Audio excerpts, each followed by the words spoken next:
I'm sure most people listening have at some point in their time tried to convince somebody they love or care about, a parent, a husband, a wife, to change a bad habit that they've had, whether it's smoking or working out or whatever it is. In this video, I'm going to show you the best way to do that and the reality of having people change their habits. Stay tuned and watch till the end so you can figure out how to do that for people you care about. Go to concerts with your great-grandchildren. That's amazing. Beer itself is a tremendously powerful lever. And when I say a lever, I mean a chemical lever. It's not that they don't get heart attacks. They just don't get them when they're 65. That a regular gratitude practice can enhance many, many aspects of our physical and mental health. I mean, there is simply no better elixir for metabolic health than being active.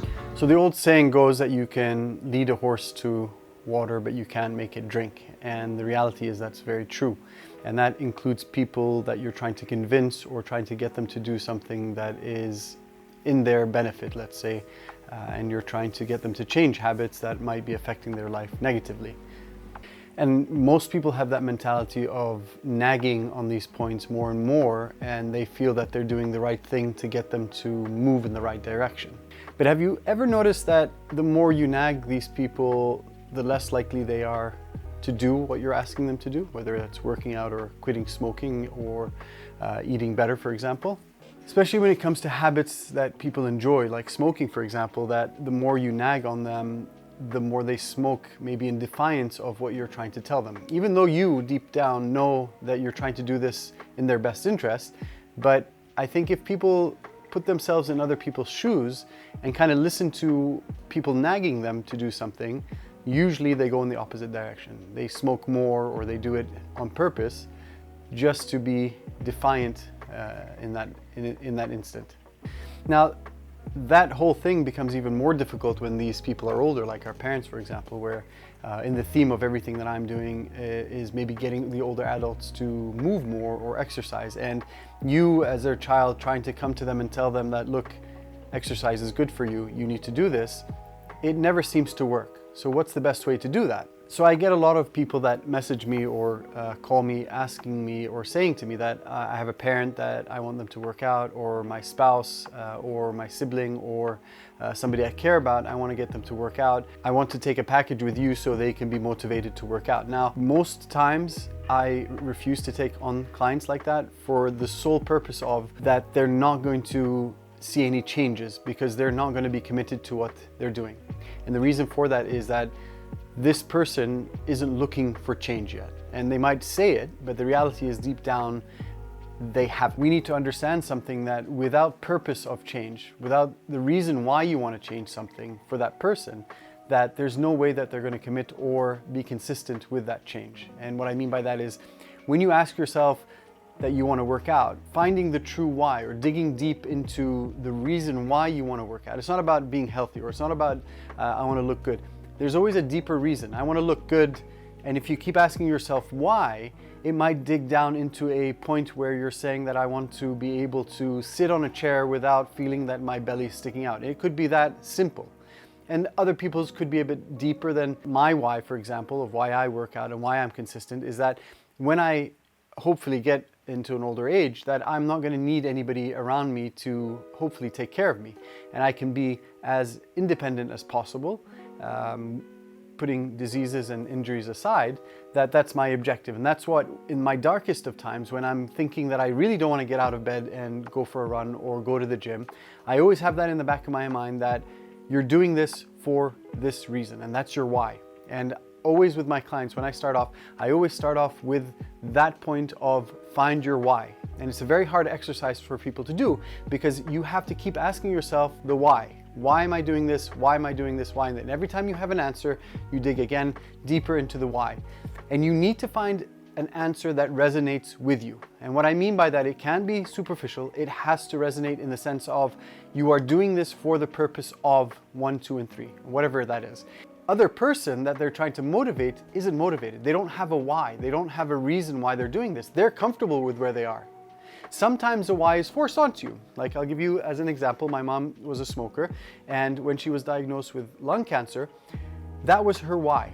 She didn't want to die, and it's a big why, and she didn't want to put her body through more stress, and she decided to quit. And the starting point of trying to convince people, trying to convince your parents or the people that you love of why, has to be a different approach than that. Nagging will never work. I've never ever seen it work with anybody.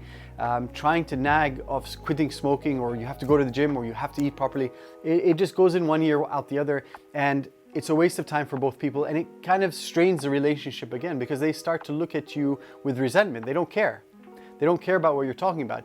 They haven't found their why.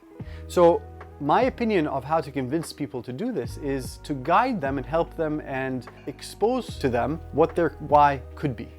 And it has to be done in a very subtle way where people don't feel that they're being pressured. Nobody likes to be pressured into doing anything, even if we know it's good for them. Positive reinforcement and support and encouragement yields better habit changes than any other way. So how do we do that when we want to break that down and kind of understand that? So one thing I've noticed with my kids and the way we've kind of raised them in the sense that we've never forced them to do the thing. Okay, that's a lie. There's one thing I do force them to do, and that's jiu-jitsu, but they will thank me later. But apart from jiu-jitsu, anything that they do in terms of working out or in terms of anything creative or anything that they're supposed to be doing, it's never forced upon them. And what we look at, and this is the number one thing that we feel has contributed to them being convinced of it, is leading by example. And leading by example means that if you are an unhealthy person and you're not doing anything in your life, and then you sit there and see your kids being overweight, and you sit there and tell them, but you have to work out, and you sign them up for all these activities, the reality is that boy or that girl is coming back to an environment that is telling them the opposite of what you're trying to do. So when you've changed your life around and you're trying to eat healthy and you're trying to work out and trying to be the best version of yourself, as cheesy as that sounds, these kids will start to see that and start to change their way of life and their mentality. Okay, the environment that they're in plays a big role in how they see things. And the same thing for parents or older people that are around them. If you are trying to get them to change something, but you're doing the opposite of that, nobody's going to be convinced of that. It's like a doctor that smokes that's telling you not to smoke. The reality is you're not going to listen to that person. So you need to put yourself in the situations, whether it's a competition or not, for your kids to be convinced that it's a good thing to do. And unless you've been uncomfortable in those situations, it's very hard to convince and get them to be consistent with something unless they see people they look up to doing that same thing. So when it comes to kind of convincing your parents, for example, you need to come from a position of understanding and empathy. And when you're sitting there trying to convince your parents to stop smoking, the likelihood of you being able to do that is slim. But what you can do is try to shed light on the reason why. Not saying it's bad for your health and all that, because they all know that. Nobody doesn't know that eating unhealthy or excessive amounts of food is unhealthy. We all know that. And smoking, we all know that it's bad for you. But why don't people not do that then? Because the reality of how their brain thinks is that there's no urgency in what you're saying. I can stop tomorrow, I can stop the day after. So coming from a place where you can open dialogue with them and have a conversation about things in a non-judgmental way starts to shed light. I'm not saying it's going to work, but it's a starting point for that. And it'll be more effective than you trying to when are you going to stop? When are you going to do this? When are you going to do that? Because it's going to have the adverse effect. The other part of what kind of gives us an understanding of change is that change has to be very minute. It has to be unfelt. And I did a short video a few days ago about this, and I talked about the 5-minute rule and why it's so effective at productivity, whether it's working out or whether it's starting a task that you don't want to.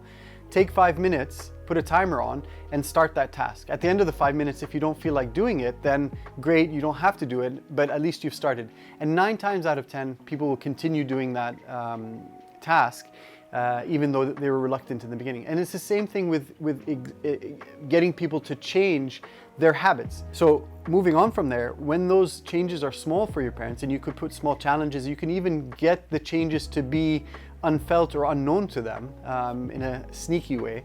And eventually, once you've accumulated enough of those small changes, it becomes quite a big one when you zoom out and look at those changes. Okay, so whether it's working out, you can go to your parents and if you have the time to kind of take them for a 5-minute walk or get them to kind of do some heavy lifting in the house or moving things around without them realizing what it can be very small. But once you've created a habit, they'll feel that there's something missing when they're not doing it. Once small steps have happened, once small changes have happened, whether it's quitting smoke, admittance that there's a problem there is always a positive, that has to be celebrated. It has to be embraced that this person is trying to improve. And once that's enforced, then those changes start to accumulate over time. Remember, I mean, at the end of the day, we can guide and inspire, but the choice to drink is theirs, whoever that person is. We need to approach it with understanding, and we definitely need to lead by example. And there's always a journey, and people need to kind of respect and enjoy that journey as much as possible, because if you get to the final objective, then they've lost the will to continue or being consistent with that. If they fall in love with the journey, as cliche as that sounds, it becomes a habit that never changes. Change isn't easy, but with the compassion and the right approach, it's within reach. And it's not that I have the secret of how people will start to be motivated, because the motivation doesn't come from me. The guidance towards people's objective comes from a trainer or coach, or a doctor. But the reality is the steps have to come from that person willingly, all right? And once they find that, then it becomes an easier task to kind of get the habit cemented in their life. I hope you enjoyed that. This is something that I felt I struggled with my parents and people that I know that I care about changing their habits, and I always try to change bad habits that I have. And I've always tried different approaches with people, and this is kind of my experience with my kids, my experience with my parents, and how I try to convince them. One more thing that I do want to emphasize, and although being a spouse or a son or a daughter, and you see these people going through things that are difficult, or they're not doing proper habits, or they don't have proper habits, sometimes you've got to understand that it's not your responsibility to get them to change. And if these people aren't convinced of that change, if they don't believe in the change and they don't care, then there's nothing beyond what you're trying to do that you can do to change that. And you've got to be accepting of that. You've got to be able to move on from that when you understand that your parents don't want to change. And there are people that don't want to change bad habits. They're happy with that, even though we know it's bad for them, even though we know it might kill them. All of that list is there. The reality is you need to be comfortable enough and understand that sometimes it's just not your responsibility. And at the end of the day, you do your part, and then the rest is up to them. You've led that horse to water. That was your job. Getting them to drink has to go back on them. And you shouldn't feel guilty. You shouldn't feel bad about a parent not changing a habit, or a son, a daughter not changing something that you want them to change. Because at the end of the day, you can't force change. It has to be from within that person. You can help guide them, but sometimes it just doesn't work, and you need to be comfortable enough with that. Like, subscribe the video, share with people that you feel will benefit from this, that are struggling with people that are around them, and the realization that getting you to change is difficult, so getting other people to change is even more difficult.